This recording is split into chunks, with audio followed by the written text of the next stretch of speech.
It's alive! It's alive, I tell you! Whoa! Max the mechanic is the man. Can fix it all, yes he can. With a joke and a cheer, your car troubles disappear. This engine here is out of a Hyundai XL.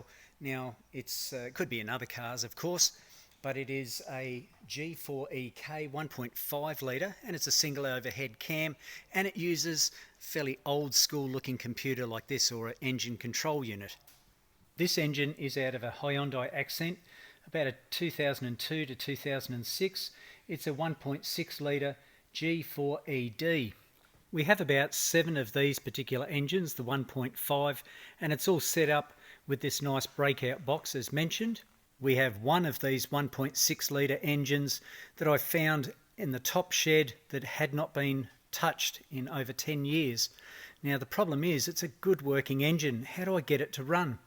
The problem is with this thing here is that it runs a Smartra system, which is an immobiliser. I needed the VIN, I needed some information off the data plate, I needed an ECU, I needed a key. The list just went on and on.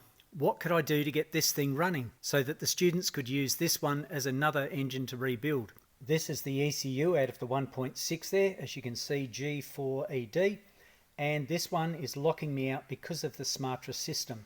However, if you think about it, all engines need the same thing. They need air, they need fuel, they need heat to get the thing up and running. So what did I do in true MiracleMAX style? Well, I decided to go full Frankenstein and join all the breakout box from the original one, the 1.5, and bring that over into the 1.6. And of course, yeah, it took a little while, and I've labelled pretty much every single wire that I could find so that I knew what goes where. And then I decided to parallel it all together via a single connector. That way I can use the original breakout box, and I can use that with this particular engine, so I can get this one up and running and therefore use that for the students as another engine rebuild. So by using many wiring diagrams, this is just a couple that I used to match up each individual wire so that I could get these engines to run independently of one another using a single breakout box.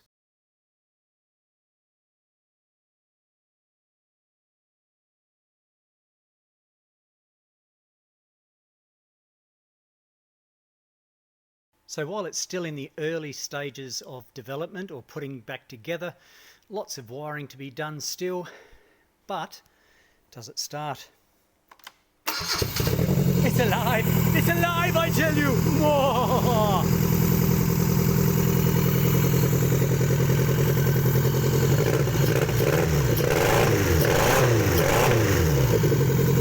Yeah, still a bit to go, but yeah, not bad, hey? So as mentioned, there's still a ways to go yet to tidy it all up, get a decent wiring loom happening, but hey, we've got a motor going, haven't we? Once you get your head around the fact that it just needs air, fuel and heat, then we can get the thing up and running. We can use the appropriate sensors to trigger the ECU and to get the thing running. So now we have another engine for the students to rebuild. That's a win in my books.